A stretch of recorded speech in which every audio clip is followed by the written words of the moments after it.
Hello friends, welcome to our channel. Jim Kwik சொல்றாரு, அவர் எப்ப புக் எடுத்தாலும் நான் மாட்டிக்கொண்டதா உணர்வேன் அண்ட் எனக்குள்ள ஏதோ ட்ரிகர் ஆயிடும். எனக்கு தோணுச்சு நான் ரொம்பவே ஸ்லோ. சோ நான் காலேஜ்ல அட்மிஷன் எடுத்து ஏதோ தவறு செஞ்சுதான் நினைச்சேன். ஏன்னா என்னால கோர்ஸோடைய முதல் இன்ட்ரோடக்டரி புத்தகத்தையே படிக்க முடியல. நான் காலேஜ்ல அட்மிஷன் எடுக்க போனப்போ அப்ப என்னோட நண்பர்களோ ஃபேமிலி மெம்பர்ஸோ எனக்கு ஆலோசனை கொடுத்தாங்க, நம்முடைய இன்டெலிஜென்ஸ்க்கு பிரகாரமே நம்ம கோர்ஸை சூஸ் பண்ணணும்னு. ஆனா நான் சைக்காலஜி மாதிரியான கஷ்டமான சப்ஜெக்ட் சூஸ் பண்ணிட்டேன். அண்ட் அந்த கோர்ஸோட முதல் புத்தகம் நாங்க ஸ்டூடெண்ட்ஸ் படிக்க வேண்டியது என்னன்னா தி ஃபேப்ரிக் ஆஃப் மைண்ட். இதுல நாங்க பிரெயின் ஸ்ட்ரக்சரை பத்தி டீடைலாக படிக்க வேண்டியது இருந்தது. ஜிம் குவிக் சொன்னாரு, நான் எப்ப புத்தகம் படிக்க முயற்சி பண்ணாலும் வெறும் 15 நிமிஷத்திலேயே நான் தோல்வியை ஒத்துக்கிட்டு புத்தகத்தை மூடிவிடுவேன். இந்த புக் பிரெயின் ஸ்ட்ரக்சரை பத்தி இருந்துச்சு. ரொம்பவே கஷ்டமான medical language and Latin words எல்லாம் நிரம்பி இருந்தது. நான் ஒரு வாக்கியத்தை படிக்கிறப்போ அந்த வாக்கியம் முடியறதுக்கு முன்னாடியே அதோடைய ஆரம்பம் என்னன்றதையே நான் மறந்துடுவேன். ஆனா அதன் பிறகு நான் முயற்சி பண்ணி ஒண்ணுக்கு பின்னாடி இன்னொரு பேஜ் படிப்பேன். ஆனா எதுவுமே புரியாது. சோ இதனாலேயே சரியான போக்கஸும் இல்ல. பிறகு என்னோட மனசுல ஒரு குரல் வெளியே வந்தது, நீ சின்ன வயசுல இருந்து ரொம்பவே ஸ்லோ, உன்னால இந்த காலேஜ் டிகிரியை முடிக்க முடியாது. இது என்னுடைய இன்னர் கிரிட்டிக்கோட குரலா இருந்தது.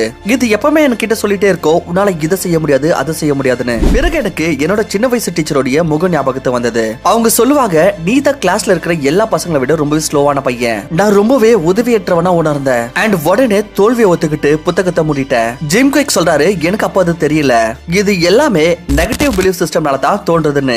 எதுல நான் என்னுடைய குழந்தை பருவத்திலிருந்தே என்னோட படிப்பு மற்றும் இன்டெலிஜென்ஸ் குறித்து நினைச்சு வச்சிருக்கணும். ஜிம் குவிக் சொல்றாரு, ஆனா சீக்கிரமாவே பாத்தீங்கன்னா ஏதோ ஒரு பெரிய விஷயம் நடந்தது. அது என்னுடைய முழு டைரக்ஷனே மாத்திருச்சு. இவர் சொல்றாரு, நான் அடுத்த நாள் லைப்ரரியில உட்காந்துக்கிட்டு யோசிச்சுட்டு இருந்தேன், நான் எப்படி இந்த ப்ராப்ளம சால்வ் பண்றதுன்னு.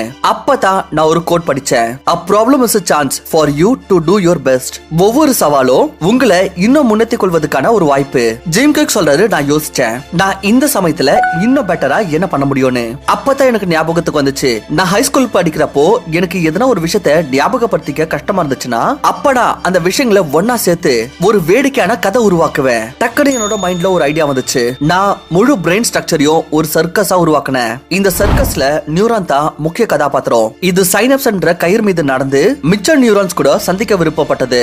நான் நியூரோ டிரான்ஸ்மிட்டர்ஸை ஜோக்கர் ஆக்கிட்டேன். இது இன்ஃபர்மேஷனை பால் மாதிரி இங்கேயும் அங்கே தூக்கி போட்டுட்டு இருந்தது. அண்ட் கிளியா செல்ஸ் சர்க்கஸ்ல சுத்தப்படுத்துற நபரா மாத்திட்டேன். இது அமைதியா வந்து ஸ்டேஜ்ல இருக்கிற எல்லா அழுக்கையும் சுத்தம் பண்ணிட்டு போயிடும். ஜிம் சொல்றாரு, இந்த மாதிரி நான் முழு பிரெயின் ஸ்ட்ரக்சரையும் ஞாபகப்படுத்திட்டேன். அண்ட் ஞாபகம் பண்ண எனக்கு இது நல்லா புரியவும் வந்துருச்சு. அண்ட் இதனால இந்த நெகட்டிவ் பிலீஃப் சிஸ்டம் வந்து அமைதியானப்போ அப்பதான் நான் ரியலைஸ் பண்ணேன், கிரியேட்டிவிட்டி அண்ட் கதை உருவாக்குறதுக்கான சக்தி, டிட்டர்மினேஷன் அண்ட் கடின உழைப்புக்கான சக்தி இது முதல்ல இருந்தே எனக்குள்ள இருந்திருக்கு.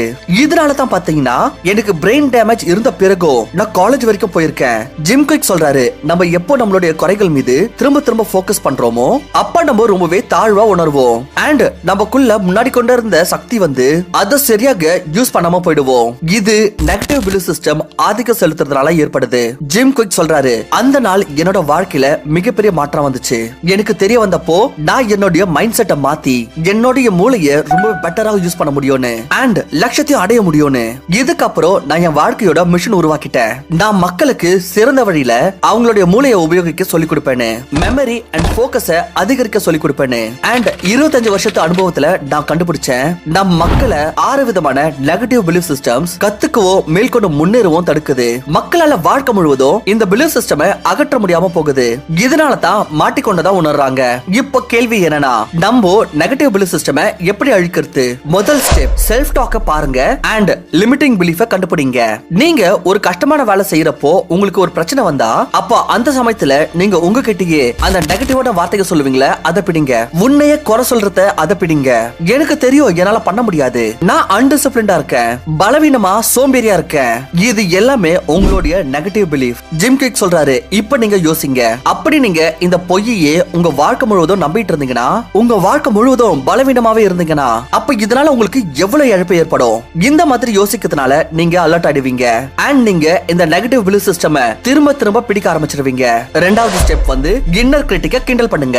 உங்களுக்குள்ள இருந்து வர குரல் இந்த லிமிட்டிங் பிலீஃப் சிஸ்டம்னால வருதுல்ல, அதுதான் இன்னர் கிரிட்டிக். இது உள்ளுக்குள்ள இருந்தே சொல்லும், எனக்கு தெரியும் உன்னால அது செய்ய முடியாதுன்னு. நமக்கு தோணுது நம்மளுடைய இன்னர் கிரிட்டிக் ரொம்பவே புத்திசாலி அண்ட் ஸ்மார்ட்டா இருக்குன்னு. இதனாலேயே நம்ம இதன் மீது நம்பிக்கை வச்சிடறோம் அண்ட் இதுவோ நம்ம மீது ஆதிக்கம் செலுத்துது. அண்ட் வாய்ப்பு வர்றப்போ இன்னர் கிரிட்டிக்ஸ் நம்மள சரியான ஆக்ஷனை எடுக்க விடாம தடுக்குது. ஜிம் குவிக் சொல்றாரு, நான் ஏகப்பட்ட சைக்காலஜி சைக்காலஜிஸ்ட் கிட்ட இருந்து ஆலோசனை வாங்கினேன். இந்த இன்னர் கிரிட்டிக்கோட விளைவை குறைக்கிறதுக்கான பயங்கரமான வழி இந்த இன்னர் கிரிட்டிக்கை கிண்டல் பண்ணுங்க. இத ஜோக்கர் மாதிரி ஏதோ மாத்திருங்க. இதுக்கு ஒரு கிண்டல் விதமான ஒரு பேர் வச்சிருங்க. சோ தட் நீங்க இத பார்த்துட்டு அவ்வளவு சீரியஸ் ஆக கூடாது. லைக் உதாரணத்துக்கு நீங்க உங்களோட இன்னர் கிரிட்டிக்ஸ்க்கு பேர் வைக்கலாம் ஈ பாய். எப்படி ஒரு இனிப்பு பொருள் வச்ச உடனே ஈகள் சொல்லாம கொள்ளாம உடனே வந்துருதோ அதே போலயே நான் கம்ஃபர்ட் ஜோன்ல இருந்து வெளியே வந்து எதிரா ஒண்ணு நல்லதா செய்ய முயற்சி பண்றப்போ அப்ப இந்த ஈ பாய் வெளியே வந்துடுறாரு. அப்புறம் நோய் நோய்னு எதனா சொல்றாரு. அதாவது நெகட்டிவான வார்த்தைகள் சொல்றாரு. இதன் பிறகு மூணாவது ஸ்டெப் இன்னர் கிரிட்டிக் கிட்ட இருந்து கேள்வி கேளுங்க. Opinion versus fact. நீங்க யோசிக்கிறதுக்கோ அண்ட் அதோடைய உண்மையான விஷயத்துக்கு இடையே இருக்கிற வித்தியாசத்தை பாருங்க. அடுத்த வாட்டி உங்களுக்குள்ள இருந்து அந்த குரல் வர்றப்போ என்னனாலும் செய்ய என்னால காலையில சீக்கிரம் இருந்துக்க முடியாது. அப்போ இன்னர் கிரிட்டிக் கிட்ட கேள்வி கேளுங்க. அப்படிங்களா கொசுபாய், உங்களோட பிளட் ரிப்போர்ட்ல வந்துச்சா இல்ல உங்களோட பிரெயின் ஸ்கேன்ல பார்த்து கண்டுபிடிச்சாங்களா இந்த பர்சனால எப்பவுமே காலையில சீக்கிரம் இருந்துக்க முடியாதுன்னு, அப்படி எழுதாலும் சோர்வா இருப்பாருன்னு. இந்த மாதிரி கேலி பண்ற விதமாக நம்ம கேள்விகள் எழுப்புறதுனால உங்களுக்கு தெரிய வரும் நீங்க காலையில சீக்கிரம் இருந்துக்க முடியாதுன்னு தோணுதுல, இது வெறும் ஒரு எண்ணம் தான். இது சத்தியம், அதாவது உண்மையான ஃபேக்ட் கிடையாது. மனிதருக்கு தெரிய வர்றப்போ அவரோட குறைவு வெறும் அவருடைய எண்ணம் மட்டும் தானு அப்ப அவருக்கு தோணும் அவருடைய இதயத்தை வெளியே பிச்சு எடுத்த மாதிரி. அண்ட் எப்படி இருந்த ஈ பாய் அதாவது இன்னர் கிரிட்டிக் வந்து அமைதியானதுமே அப்ப உங்களுக்கு ரொம்பவே நல்லா இருக்கும். இப்ப இந்த வாய்ப்பை முழுசா அட்வான்டேஜ் எடுத்துக்கோங்க. உடனே ஆக்ஷன் எடுங்க. பழைய பிலீஃப் சிஸ்டம் இடத்துல ஆக்ஷன் மூலமாக புது பிலீஃப் சிஸ்டம் உருவாக்குங்க. இந்த பிலீஃப் சிஸ்டம் உங்களோட வாழ்க்கையில ஆக்ஷன் எடுக்க உதவி செய்யும். எப்படின்னா உதாரணத்துக்கு நம்மளுடைய நெகட்டிவ் பிலீஃப் சிஸ்டம் என்னன்னா தவறுகள் ஃபெயிலியர். ஆனா புது பிலீஃப் சிஸ்டம் வந்து தவறுகள் நம்ம கத்துக்கிறதுக்கான ஒரு இடம். நமக்கு தொடர்ந்து ஜீனியஸ் ஆட்கள் பிறப்பாங்கன்னு. ஆனா புது பிலீஃப் சிஸ்டம் வந்து மக்கள் ஜீனியஸ் ஆக ரொம்பவே டீப் பிராக்டிஸ் அண்ட் கமிட்மெண்ட்னால உருவாக்குறாங்க. நமக்கு தோணுது இன்ஃபர்மேஷன் பவர்னு. ஆனா இல்ல, நாலேஜ் பொட்டன்ஷியல் தான். இது ஆக்ஷன் கூட சேர்ந்த பிறகுதான் பவராக மாறும். இந்த மாதிரி ஒவ்வொரு பிலீஃப் சிஸ்டம் எது உங்களை தடுக்குதோ அத ஆக்ஷன் எடுத்து ஒரு பாசிட்டிவ் பிலீஃப் சிஸ்டமா மாத்துங்க.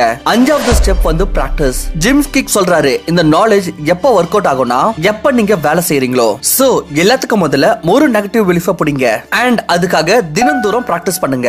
எண்ணங்கள் உங்களை குறை சொல்றப்போ உடனே அலர்ட் ஆயிடுங்க. அப்பதான் இதோட எஃபெக்ட் வந்து நிக்கும் அண்ட் நீங்களும் ஒரு பாசிட்டிவ் மைண்ட் செட் அடாப்ட் பண்ணுவீங்க. ஃப்ரெண்ட்ஸ், இந்த வீடியோவை 2-3 வாட்டி பாருங்க. உங்களுக்கு நிஜமா ரொம்ப யூஸ்ஃபுல்லா இருக்கும். நெகட்டிவ் பிலீஃப் சிஸ்டம்னால நமக்கு ஏற்படுற மிகப்பெரிய பிரச்சனை என்னன்னா நம்ம திரும்ப திரும்ப நம்மளுடைய குறைகள் மீது போக்கஸ் பண்றதுனால உங்களுடைய ஃபீலிங் மாறிடும். நீங்க பலவீனமாக உணர ஆரம்பிப்பீங்க. இதன் காரணத்தினால உங்களுக்குள்ள திறமை இருந்த பிறகு உங்களால அதை உபயோகிக்க முடியாம போகுது. இது நெகட்டிவ் பிலீஃப் சிஸ்டமோட ஒரு மிகப்பெரிய டிஸ்அட்வான்டேஜ். அப்படி இந்த பிலீஃப் சிஸ்டமை நம்ம அகற்றாம விட்டுட்டோம்னா அப்ப மனிதர் அவருடைய வாழ்க்கை முழுவதும் ஸ்டக் ஆயிட்டே இருப்பாரு. நெகட்டிவ் பிலீஃப் சிஸ்டமை அகற்றத்துக்கு எல்லாத்துக்கும் முதல்ல செல்ஃப் டாக்க பாருங்க அண்ட் லிமிட்டிங் பிலீஃப் சிஸ்டமை கண்டுபிடிங்க. உங்களுக்கு பிரச்சனை வர்றப்போ அந்த சமயத்துல நீங்க நெகட்டிவான வார்த்தைக்கு சொல்லுவீங்களா அதை பிடிங்க அண்ட் இது யோசிங்க. அப்படி நீங்க இந்த பொய்ய வாழ்க்கை முழுவதும் நம்பிட்டு இருந்தீங்கன்னா அப்ப உங்களுக்கு எவ்வளவு இழப்பு ஏற்படும். இதனால உங்களுடைய அலர்ட்னஸ் அதிகரிக்கும். ரெண்டாவது ஸ்டெப் இன்னர் கிரிட்டிக்கை கிண்டல் பண்ணுங்க. உங்களுடைய மனதுல வர அந்த நெகட்டிவான குரல் இருக்குதுல அத ஜோக்கர் மாதிரி மாத்திருங்க. உதாரணத்துக்கு டவுட் குமார், கொசுபாய் இந்த மாதிரி என்ன ஒரு பேர் வைக்கணும். இதன் பிறகு மூணாவது ஸ்டெப் இன்னர் கிரிட்டிக் கிட்ட கிண்டல் பண்ற விதமாகவே கேள்வி கேட்கணும் அண்ட் ஃபேக்ட்க்கோ ஒப்பீனியனுக்கோ இடையே இருக்கிற வித்தியாசத்தை கேளுங்க. நமக்கு தெரிய வர்றப்போ நம்மளோட குறைவு வெறும் நம்மளோட எண்ணம் தானே அப்ப நீங்க ரொம்பவே லைட்டாக ஃபீல் பண்ண ஆரம்பிப்பீங்க. புது ஆக்ஷன் எடுக்கிறதுக்கான இன்ஸ்பிரேஷன் கிடைக்கும். ஸ்டெப் நம்பர் 4, உடனே புது ஆக்ஷன் எடுத்து ஒரு புது பிலீஃப் சிஸ்டம் உருவாக்குங்க. Step number 5, practice. இந்த நாலேஜ் எப்ப வேலை செய்யணும்னா எப்ப நீங்க வேலை செய்றீங்களோ. இதை எவ்வளவு நீங்க பிராக்டிஸ் பண்றீங்களோ அந்த அளவுக்கு உங்களோட அலர்ட்னஸ் அதிகரிக்கும் அண்ட் எவ்வளவு உங்களோட அலர்ட்னஸ் அதிகரிக்குதோ அந்த அளவுக்கு உங்களுடைய குறைகள் உங்க மீது ஆதிக்கம் செலுத்துறதுக்கு முன்னாடியே உங்களால கொசுபாய் இல்ல இந்த டவுட் குமார கிண்டல் பண்ண முடியும். சோ இந்த எல்லா ஸ்டெப்பையும் நோட் பண்ணிக்கோங்க அண்ட் திரும்ப திரும்ப பிராக்டிஸ் பண்ணி பாருங்க. ஃப்ரெண்ட்ஸ், ஐ ஹோப் உங்களுக்கு இந்த வீடியோ ரொம்பவே பிடிச்சிருக்கும் அப்படினா நம்புறேன். அப்படி பிடிச்சிருந்துச்சுன்னா மறக்காம வீடியோக்கு லைக் பண்ணிட்டு இந்த மாதிரி இன்னும் அமேசிங் வீடியோஸ் பார்க்க நம்மளோட சேனலுக்கு கண்டிப்பா சப்ஸ்கிரைப் பண்ணுங்க. தேங்க்ஸ் ஃபார் வாட்சிங். நான் உங்களை இன்னொரு நல்ல வீடியோல சந்திக்கிறேன்.